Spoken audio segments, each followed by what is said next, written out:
Hey guys, this is 5.2. We're solving with square roots. Okay, so let's talk about solving.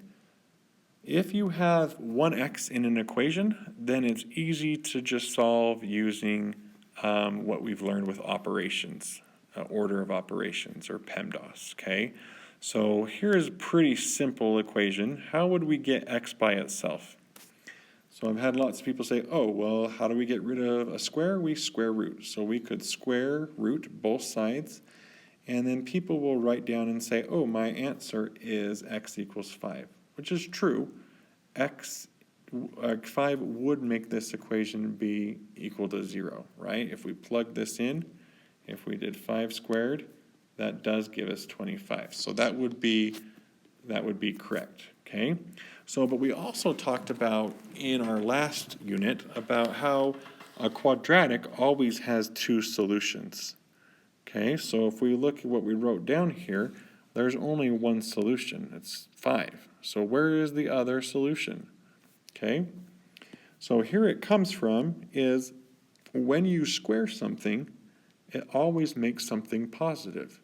So it doesn't matter if you used a positive number or a negative number, you'll always get a positive. So the other solution here would be x equals negative 5. Let's check. If we did negative 5 squared, well, that's just negative 5 times itself, and that does give us positive 25. So check, there's our second solution, okay?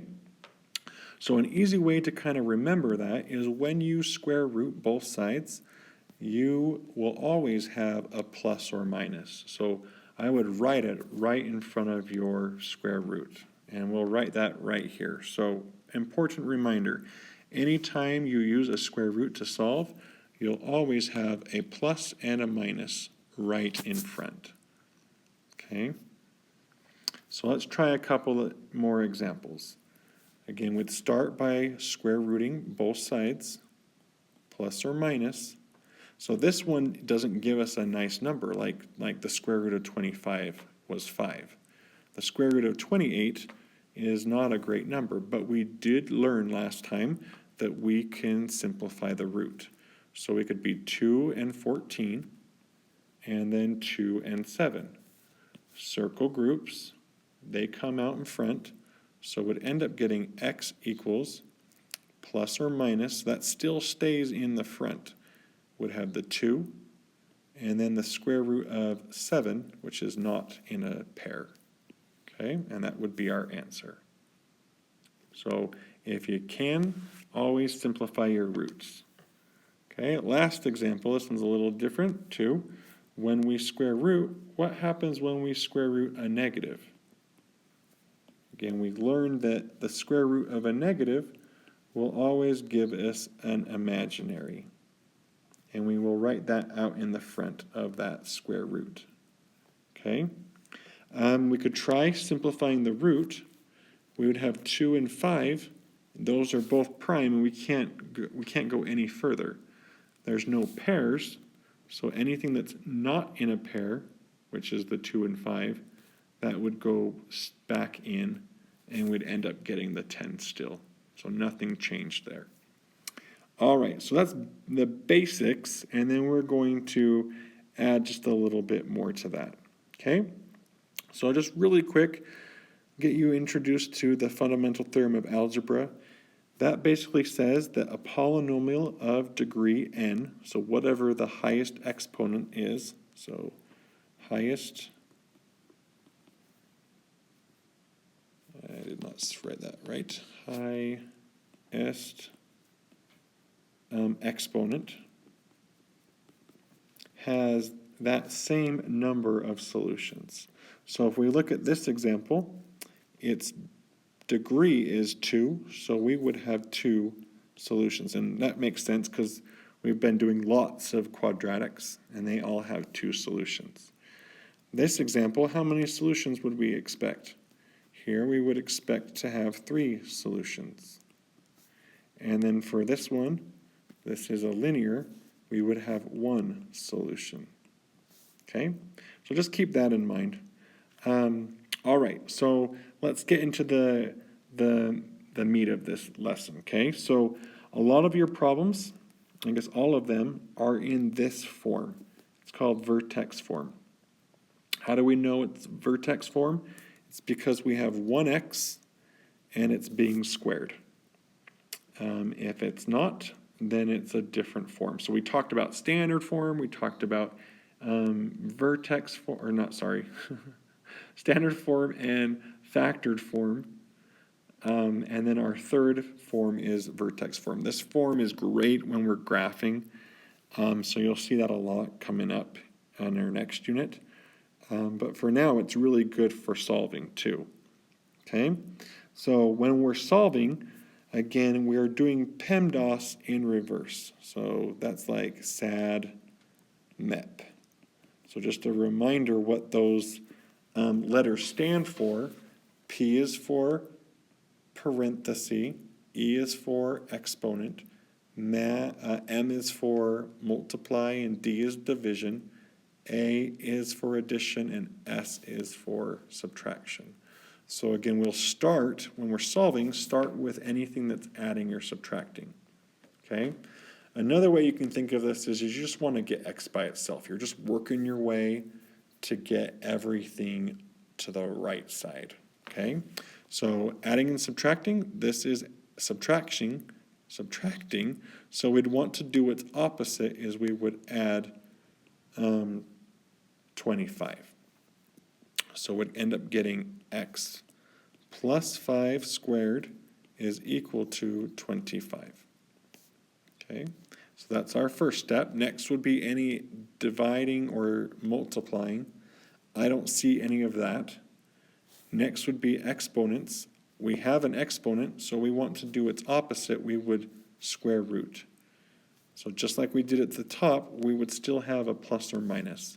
So x plus 5 is equal to plus or minus 5. Okay?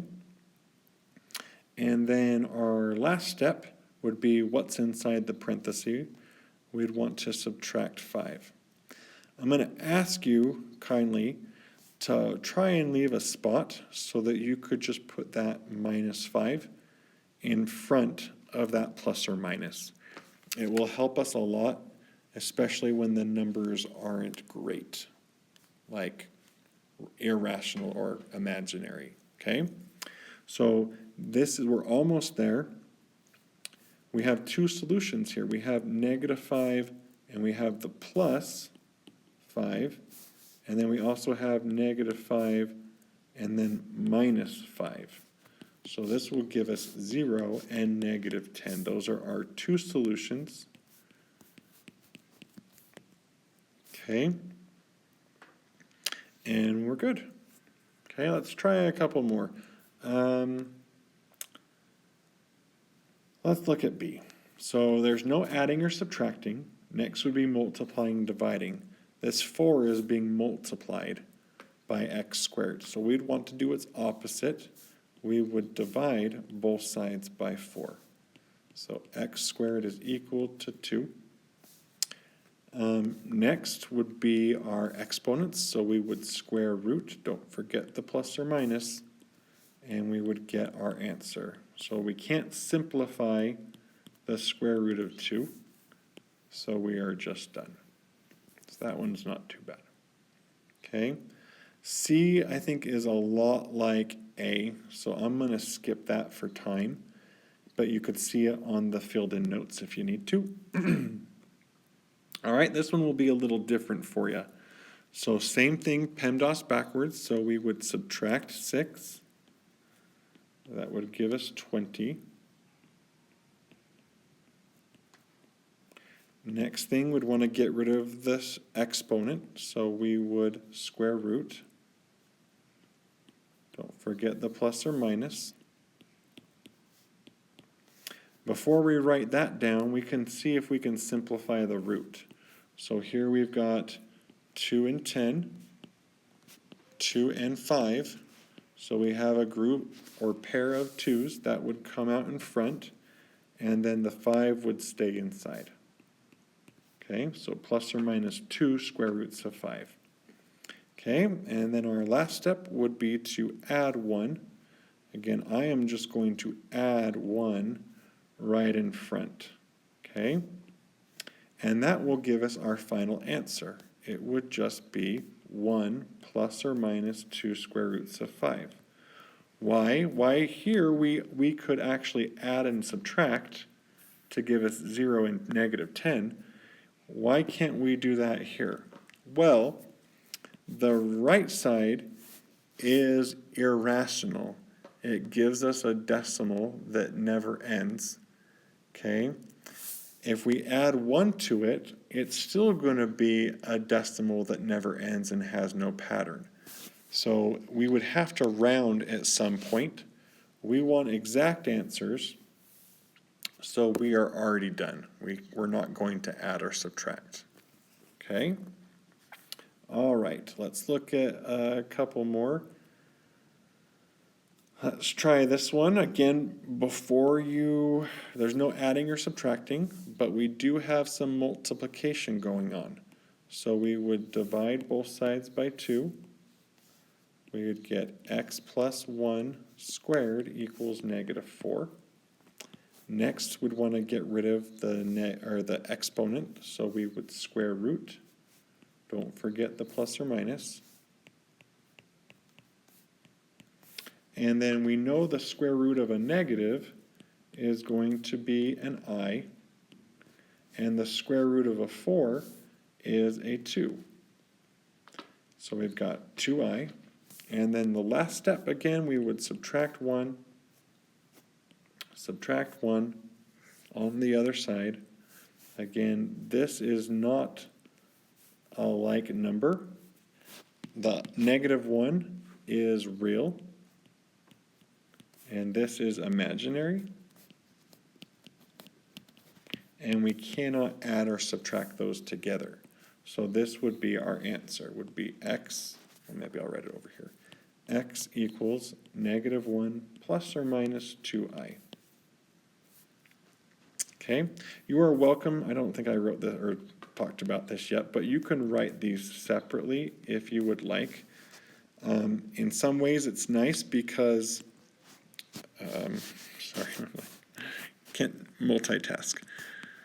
Sometimes it's nice to do that instead, just so that it forces you to have 2 separate solutions, so you don't accidentally miss one of your solutions. Okay. All right. I think we're going to leave F. F is a lot like E. So let's just go and do just a couple more on this side. So again, the big idea is you're just trying to go backwards through PEMDAS. It's like an onion, right? Equations are like onions. They have layers, right? Also, they stink and make you cry, but really it's the layers, right?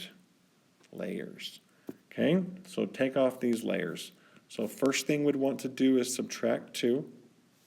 So I think this one is probably the hardest. If you can handle this one, actually I'd love it if you would just pause and try this, finish it up. Okay. Next we would square root. Don't forget the plus or minus. Okay. Here, you can do it now or you could do it later, but we need to simplify this root. We've got a plus or minus. The negative inside will give us an I, and we would want to do a factor tree. So 2 and 6, 2 and 3, we can take out a 2, and the 3 has to stay inside. Usually we keep the I after like anything that we simplify out, and the square root. So we just kind of keep it in between, okay? If there's no square root, then I is just always the last thing, okay? All right, and then the last thing we need to do is add 2 over. So this is our answer. Again, we can't combine those. First off, this is rational, this is irrational, and then we have real and imaginary. So those are like two reasons why we can't add or subtract those two things together. Okay? All right, last one. If you need, you can pause and look at D, but we will finish up with this problem. So again, PEMDAS backwards. We would add first. So 9x squared equals 4. Okay, and then next would be multiplying or dividing. This is multiply, so we will divide. I understand that this is not a nice number. You can't divide 4 by 9, but we're just going to go that way, do it that way anyways. Okay, which leave it how it is. We don't want decimals. Okay, so then the last step would be to take care of that exponent. Okay, and we would get x equals. So look at this fraction. Nice thing about these, the numerator and the denominator, is that they are really good numbers for square rooting. So this is the square root of 4 over the square root of 9. So we should end up getting plus or minus 2/3. Okay, because this is 2 and this is 3. So that would be our answer. Okay, this is actually the difference of squares, and you could solve this using difference of squares like what we did for last unit, but I think sometimes this is easier. All right, so that's pretty much it for today. If you have any questions, please let me know. Enjoy that onion with the layers. If you need a easy head start with number 1 on the homework, that might be helpful for you. All right, we'll see you guys.